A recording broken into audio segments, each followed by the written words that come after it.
This podcast is meant for general health information and is not meant to override any medical advice. All questions will be screened and not contain any personal information. If you want a private consultation, contact us via positivechoice.org or you can contact your provider directly. Thank you and enjoy the episode. Hello, and welcome to the Positive Choice Wellness Podcast. I'm Annalise, an exercise physiologist and nutritionist. And my name is Melanie. I'm also an exercise physiologist and nutritionist. And we have a very special guest joining us today. The one, the only, Chris Heslin, head of Positive Choice. Wow. Welcome, Chris. I'm absolutely honored to be introduced in such a awesome manner, but also to be asked to be on this podcast that I've, given you permission to do. Thanks, Chris. You're great. It funds all of our antics. I only said yes so if I could be on it at least twice a year, and so far you're fulfilling your promise, so thank you. Yeah, first of the year. Well, if you guys don't know Chris, he is not only head of Positive Choice, he is an exercise physiologist. He's a certified nutrition specialist. He is the founder of Peak Finders, which is training for athletes, for, I don't know, all kinds of stuff that you do with that, like helping people find their motivation, their maximum performance. And he also is a fellow dog lover. And the order, not necessarily that order of importance, right? No, the dogs are first. I was going to say, yeah.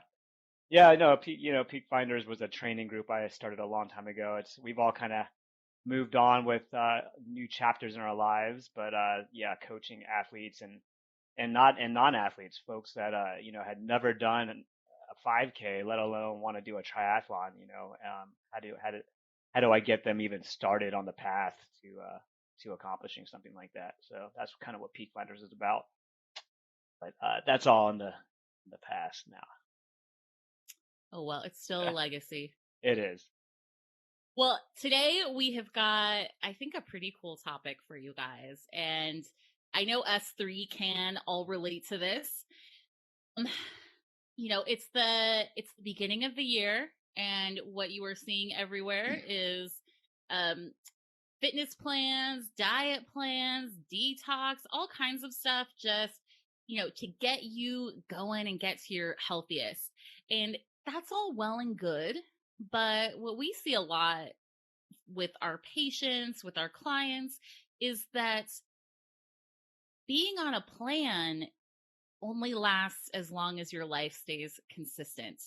And so today we're going to talk about what happens when life happens, but you still want to keep maintaining those healthy behaviors. You still want to keep moving forward.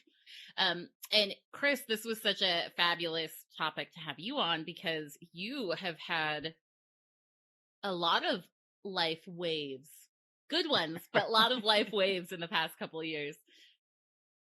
Yeah, life tsunami would be a more a better term.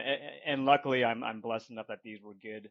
These were all good tsunamis. I've had friends going through some not so good tsunamis recently. So, but yeah, to your point, going back to your whole point about New Year's and resolutions, and I don't know about you all, but I think that one of the common denominators with New Year's resolutions is falling off of them, right? And it seems like that's part of the cycle. Like January, even beginning of February, people are motivated. They're like, I'm going to do it this year. And the gyms capitalize on this. That's when you see all the, hey, your enrollment fee is waived, or, refer a friend and get, 50% off or whatever. You see all the gyms just open up their doors and they overbook. If all the people that signed up for the gym were to actually use their membership, there'd be no space in the gym, right?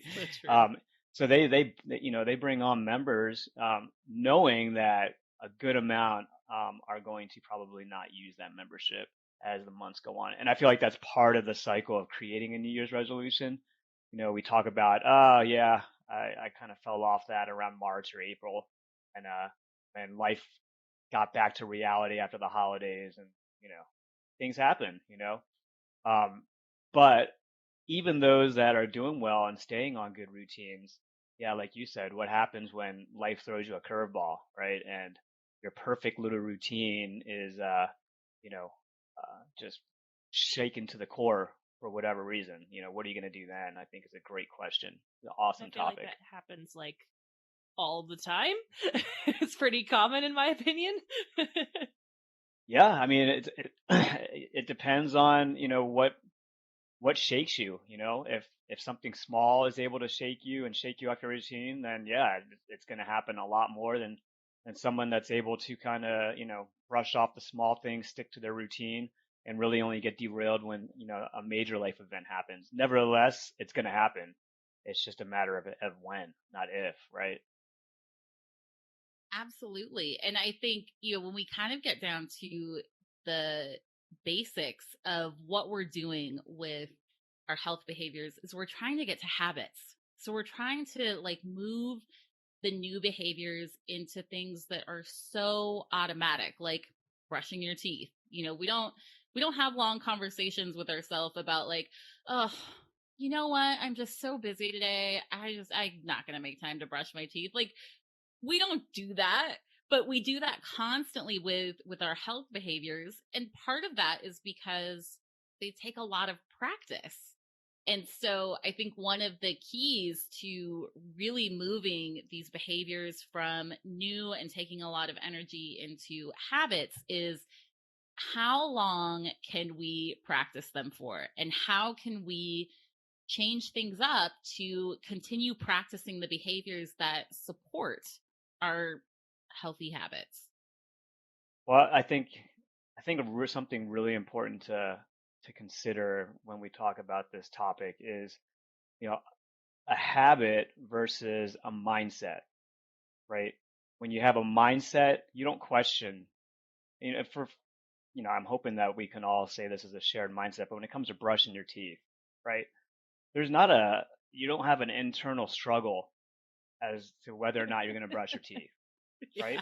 I mean, it just is what you're just not going to skip that. It's that important, just like sleep or just like something else. I mean, we all have these mindset, and it runs with our value system.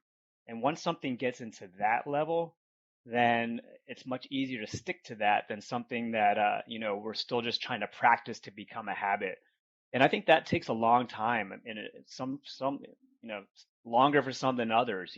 So the act of exercise, somebody that is just trying to start exercising and they're trying to make this a habit of going to the gym or doing their workouts on Monday, Wednesdays, and Fridays every single week or whatever, and they're working on that, they're going to be derailed. This is going to be something that will fall off their plate much easier than somebody who, maybe they had a weight issue when they were younger and exercise became the way they controlled that weight issue, and it's now a part of their value system. And, they're not going to give up exercise for anything. Even if life throws them a crazy curveball, it's not about quitting exercise. It's how can I still get some exercise in, you know? So I think and that takes a long time. There's got to be a lot of internal motivation. So I think I think we have to be fair with ourselves when we're trying to create new habits, that it takes time, and we all know that, but it also takes you have to get it into the mindset where you're going to guard that with your life. You're going to guard that action with your life because it's that important to you, right? Brushing your teeth should be one of those for all of us. So how do we get some of these other things that we're trying to do to be healthier? How do we get them in that same level of thinking, if that makes sense? Yeah, and I'm sure it's relevant in some way to where we'll go with this conversation. But the thing that keeps popping into my mind, I'm like, what about those conversations you've had with people where they go, old habits die hard, where we slip back into these maybe ingrained behaviors that aren't so healthy, especially after you've established maybe a habit pretty routinely, and then you slip back into those old ways. You know, that's where I'm kind of curious, because I feel like, when we get pushed out of our comfort zone, we tend to gravitate towards those, right? No, that's a great point. And yes, um, old habits are typically represent comfort, comfort and our old comfort zone. And that's the zone that we're trying so hard to leave sometimes when we're trying to produce or trying to create new healthier habits, is we're trying to leave that comfortable zone behind, right? But the minute life gets tough or we get stressed or something happens, our brain, what does it do? It's going to automatically revert back to comfort, stability, and things that we know, right? And that's why, new habits tend to die quickly during times of stress, or, when your schedule is under upheaval for whatever reason, right? So I think, again, it goes back to, um, you know, is this new habit or new healthy routine, how important is it to you? Have you really, and has it gotten to that point where, you know, you're not going to give it up regardless because it's that important to you? You know what I mean? So, and that's like the $1 million question, is how do I flip a switch to, put something from the habit bucket to the value bucket? Like, if someone can figure that out, oh my gosh, I thought you knew everything, game Chris. over. Come on. Game You over. should know this. I mean, hey, like the only formula I know is just, and Annalise, you said it before, is practice and time. And at some point we all can think of something that, we do now that is healthy, but we do it without thinking about it now, and we won't ever give that, that behavior up. But we all can think about a time when we had to adopt that new behavior, right? We weren't born most likely with that behavior, so we had to adopt it. And, so why would any other new behavior be different than that one, right? So I think we have to Right. give ourselves, we have to give ourselves a break sometimes. If old habits die hard, so to speak, or new habits die hard, more easily, or whatever, that it's okay. But as long as we keep working at it, and working through those failures, and just keep the ship pointed in the right direction, you know, um, at some point down the road, this could be part of your value system where it's that important to you. Hmm. I don't have the answer to it, but I have what works for me. And I think the diet of our mind is really, really important if we're trying to change the way that we think about things. And if we're wanting to make major shifts in our life, sometimes it's about committing to that and allowing whatever else to fall away, and making sure that you're reading things that support the mindset that you want, that your social media reflects those ideas that you want to start cultivating, that you weed out things and maybe even people that are cultivating the opposite.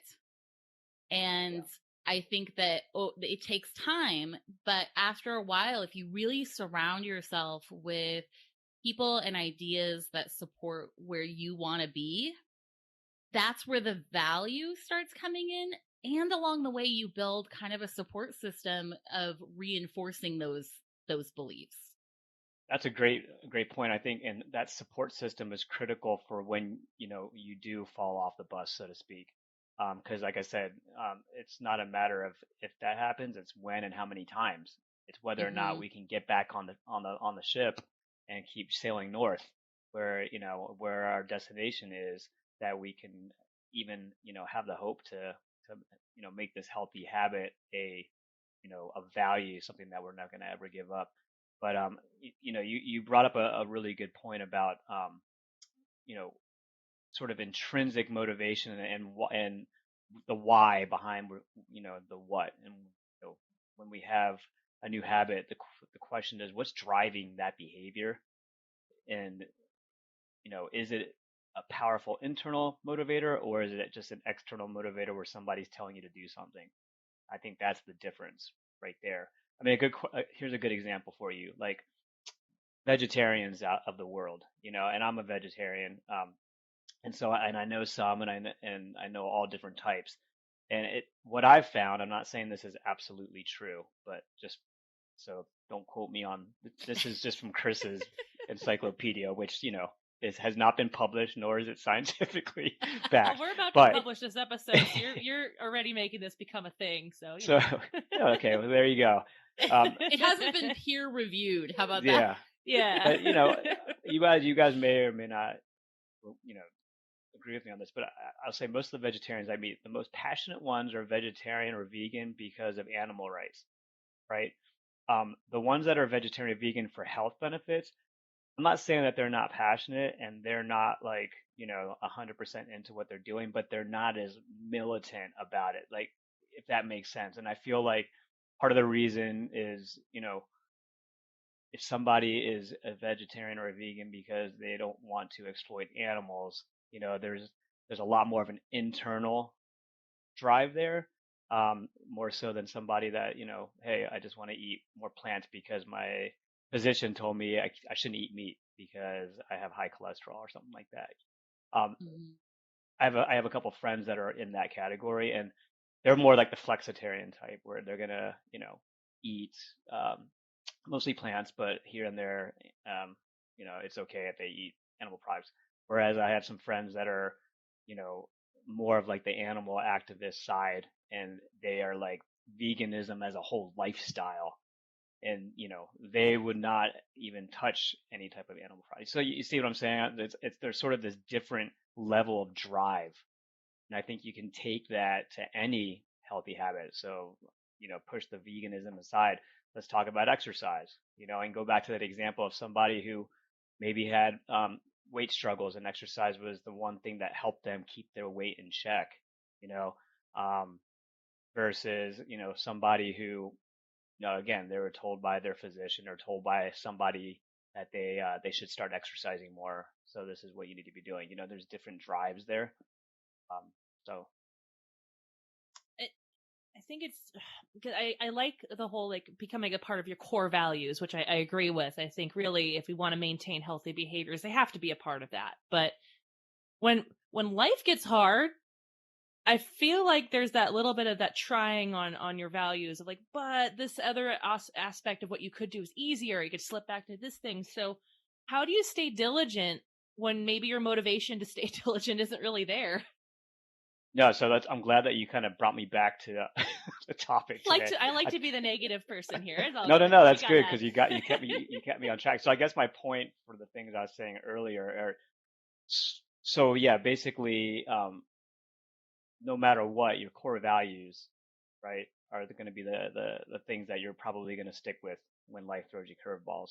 But there are a lot of things that we're working on, healthy habits, right, that maybe aren't there yet. Like I mentioned before, it takes time for things to get into that level of of importance in your mind, right, where you're not going to give it up regardless.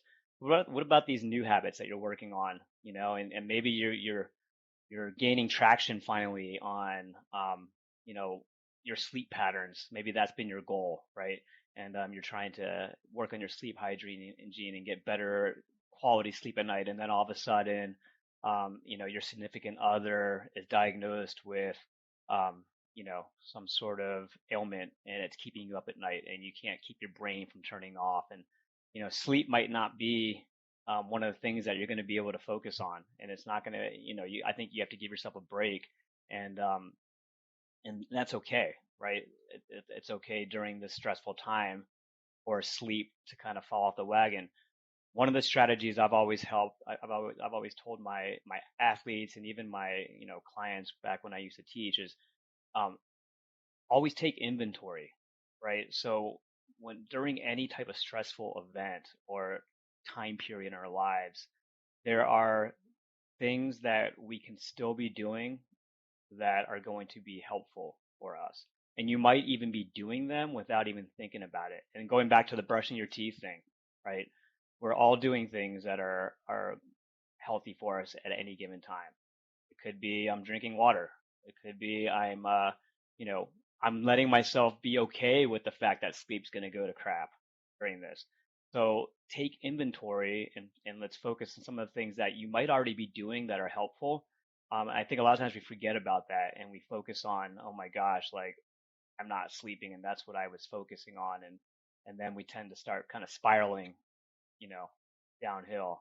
that point. So I think taking inventory is a great place to start. So I want to touch on two things that you said, Chris, that I feel like are really important. The first, I want to backtrack a little bit to the core values. And I think that this can be a really powerful mental shift because you're right. When something is a core value, like you value it, you truly value it above everything, you are not likely to revert, right? And so taking a really good look at why you're doing what you're doing. So, like with some of the health behaviors, if you're starting something in the new year because you want to lose weight, go down that path a little bit. Why do you want to lose weight? Is it because of a whole cultural pressure to look a certain way and you don't actually value looking that way? You've just been told that for your entire life? Because I think a lot of us get stuck in that. We have decided early on from cultural messages, messages from our parents, our guardians, that life should look a certain way. And we internalize that as our own values and we never question it. And then we run into all of this resistance with our own behaviors and we're like, but I value it, but I value it. Well, I think if life sends you a big upheaval and the only reason you're exercising is to meet some sort of expectation that is ingrained in you to look a certain way or behave a certain way, yeah, because something just happened that matters more than expectations. But if we are exercising regularly and we're doing that because we really value our mental health and we really connect that movement every day to managing our mental health and we feel so much better, then when a big tsunami hits, yeah, we might spend a little time wading in the water and kind of like getting some stability back. But because our core value is that I can handle life better when I exercise, that's going to stick around. Whereas I'm in a tsunami and I need to fit into my size 6 pants, that doesn't matter anymore. But we don't put that into question. We just meet all that resistance and are like, why can't I do this? And it's because our actions are not aligning with our core values. Yeah, I mean, you basically just reiterated one of my points earlier. I think you just did a better job of it than the way you said it. But I think 100%. So going back to your example, if I'm exercising because, social media or whatever has life looking a certain way and I feel like I need to fit into that mold, is that an external or an internal motivator, really? Mm-hmm. It's more of an external, right? I'm being told, I'm being influenced that I need to look a certain way, um, as opposed to, I know how exercise makes me feel and I know what it does for my health. And I know that if I don't exercise, this is how I feel. That is why I'm not going to give up exercise. And that's the internal motivation. It doesn't care what anyone else says or, what they say I should look like. Like, I don't care about that. I care about how I feel and how I'm going to get through this situation. Exercise is going to be a catalyst for me to be able to do that. Right. And again, for something to be strongly internally motivated inside of you, it's got to be part of your value system. So now we're going full circle back to, the very beginning of this conversation is, and I wanted to start this conversation with that is, in order for us not to, have to worry about giving something up during times of stress, it needs to be part of our values. If it's not there yet, then it's okay. We can get it there. It just takes time. It takes a lot of time to get to that level. But don't beat yourself up if something's not there and it's one of the first things that falls off the wagon when you are dealt with a tsunami of life, so to speak. And you mentioned earlier that I've had some big life changes that have happened, and we've all went through COVID, right? And I went into COVID, well, pretty much maybe a little bit before COVID, but I would, a single guy living in a condo with 5 dogs and coming and going as I please. Work was pretty stable, at Positive Choice. Our classes were doing well. Everything's in person. Things were just kind of status quo, and then that March 17th or whatever, 2020, when we all of a sudden, get this call that everything is shutting down and we can't have classes anymore. And, oh, what are we going to do? At the same time, I was getting closer with my significant other, and we ended up, having a baby a year later. And then we ended up moving in together into a house. So like they're good, imagine the change in my perfect schedule and my perfect routine in the matter of just a It's couple so years. small. That's nothing. You're fine. Yeah, That's nothing. It's a drop in a but bucket. but I will tell you that one of the things that two things hadn't changed. I mean, the way I do them has changed a little bit, but the fact of whether or not I do them has not, and that's exercise, and it's also, the way I eat, which is plant-based. Those two things, no matter what, have stayed the same, even though like I don't sleep nearly as much as I used to, or I don't get to exercise for as long as I used to. I still do it, and even more recently, I've had some issues with my hip, and running has always been a very big part of my exercise routine. It's just super easy. Put a pair of shoes on, you go out your front door, and the world is yours. And many years of a lot of activity on my hip has finally caught up to me, and there's not much I can do about it other than I can't run. So, I went through the phases of, grief, getting that news, not believing it, so denial. So what do? I go out and run again, and it hurts even more. And so there's that, and then the anger. I can't run anymore. Why me? I'm 46. Why can't I run? I'm too young for this kind of hip problem. Um, Bargaining. Like maybe if I just run, once every 2 weeks and I really focus more. No, there's no running for any time in the near future for me. And then finally there's this acceptance piece where, um, I've now figured out there's a lot of other things I can do in my arsenal of exercise and movement, cycling, strength training, yoga, that instead of focusing on, oh, I can't run anymore. Well, that's okay. Let's focus on these other things that I can do. Walking is fine. You know, um, so, going back, and this brings me to another sort of direction we might want to take this conversation. And you mentioned it, Annalise, when life throws you a curveball and, your schedule just goes to pieces and your perfect routine goes to pieces. I mentioned something about taking inventory on what you have and what you're still able to do. So that was a good example right there of my exercise.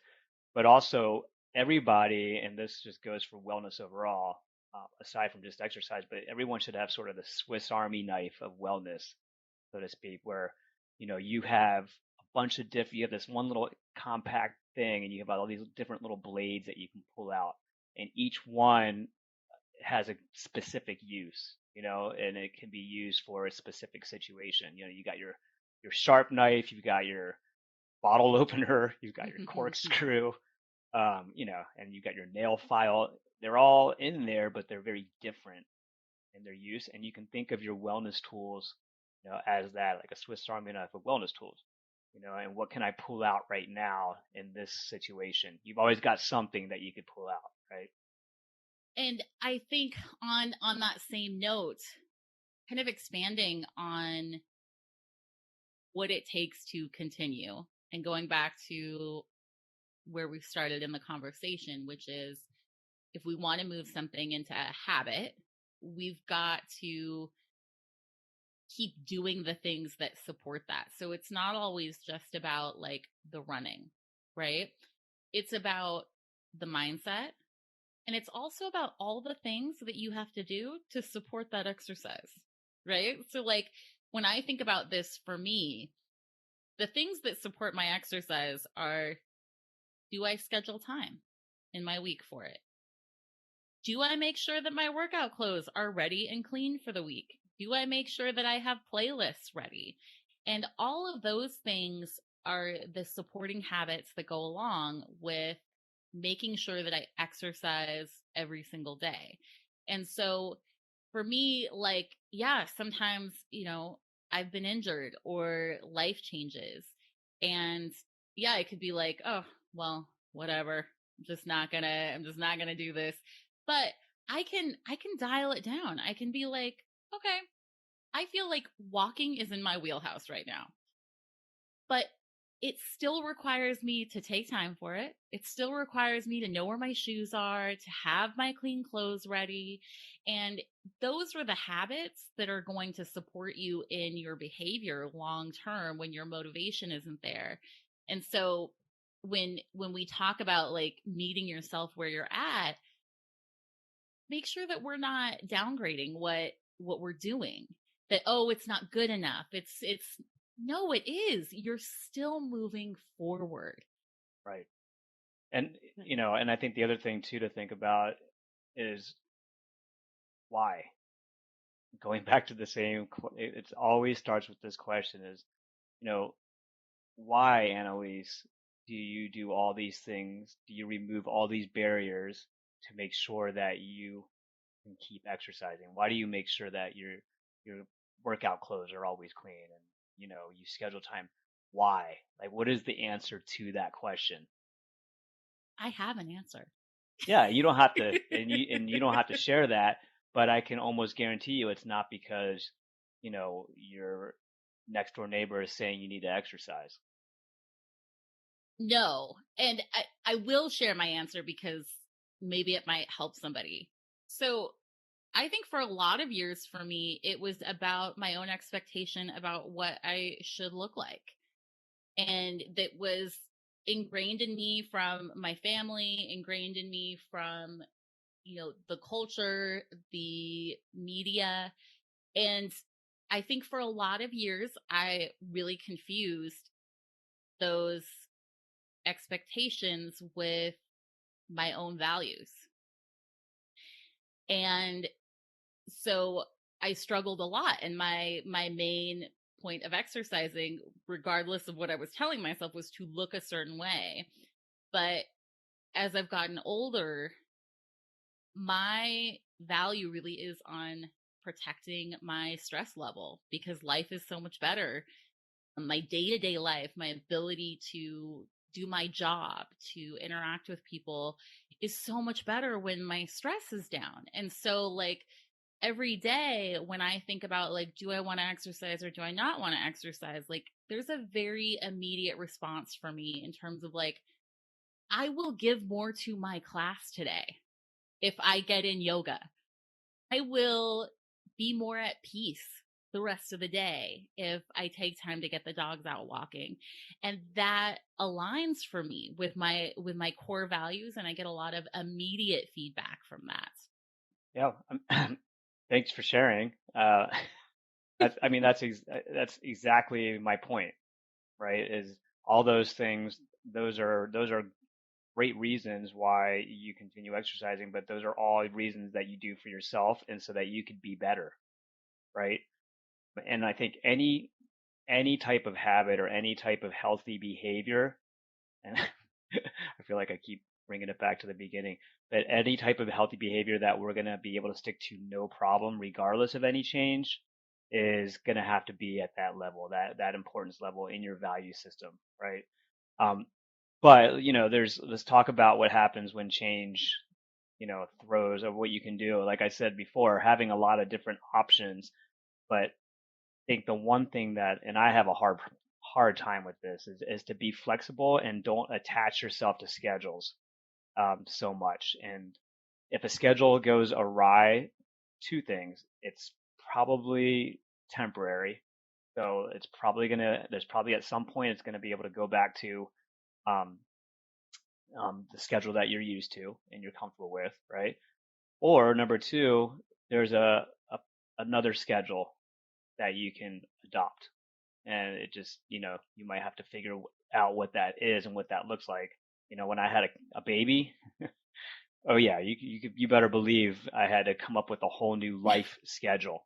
And just recently, we both, my wife and I, we both are working parents. We both work full time, so we have to, toggle between work, taking the kiddo to daycare, and up until a few months ago, she would go in later, and I would, and so she would, get the kiddo up and give him breakfast, and I'd go to work, and it would take me literally from the minute my alarm went off to the minute I was walking into my office, probably about 30 minutes Oh total. my gosh. So easy, right? Um, she got a new job, and now she works mornings, and so she's out the door at 6:30 in the morning, and so now everything falls on me to wake the kid up, take the dogs out, feed the dogs, give the kid breakfast, change him, get myself ready, right? Pack his daycare bag, which I still keep messing that part up, but I'm working on it. Go, Forgetting things Dad. left and right. Good And, and, stuff. and, and then getting him into the car, to take him to daycare. And so what once was a 30-minute from pillow to office door is now an hour and 40 minutes, right? So what did that mean? I had to change my whole routine. I have to go to bed earlier now, so I can get up earlier. I can't work out in the morning. I had to start working out in the evenings.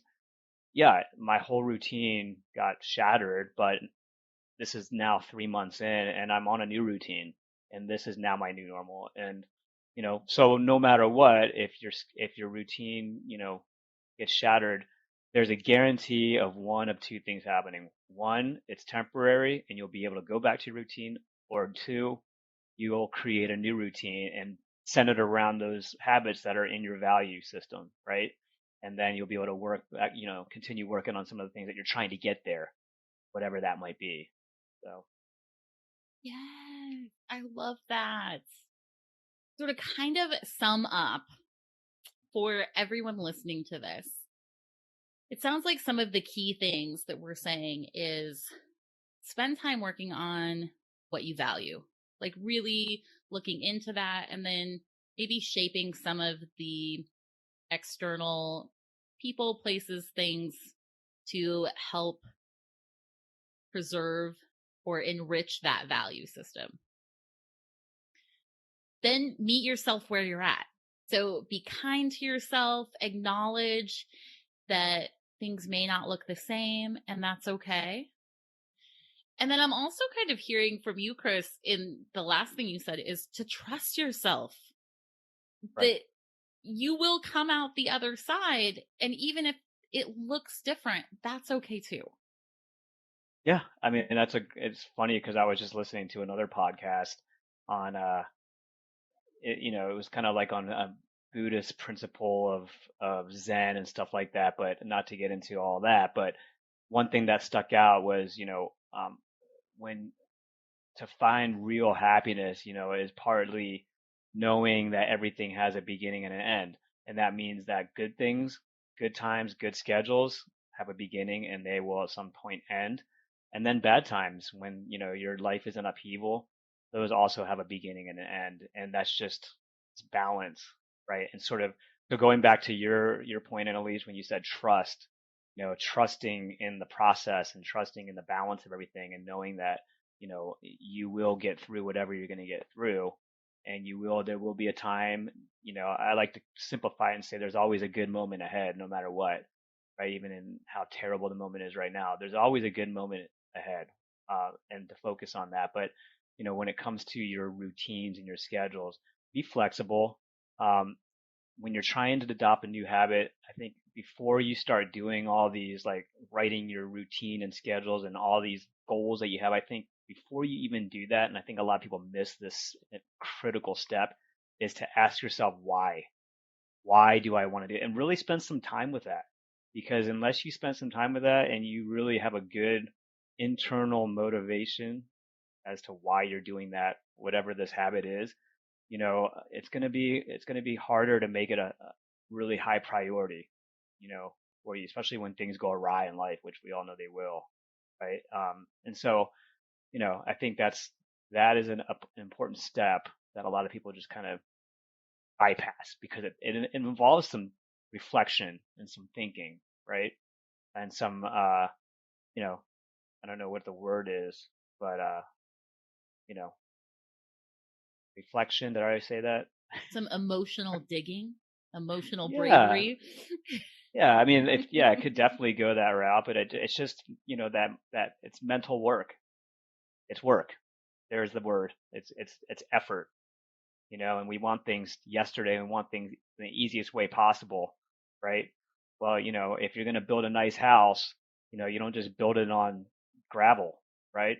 You want to have a strong foundation so that that house is going to stay there for a long time. So you need to level the earth, lay down the concrete, whatever it is, so that your house isn't going to just fall off the hillside. Well, it's the same thing with a habit. Start with that strong foundation and ask yourself why. First off, why do you want to start doing this? Is a critical step.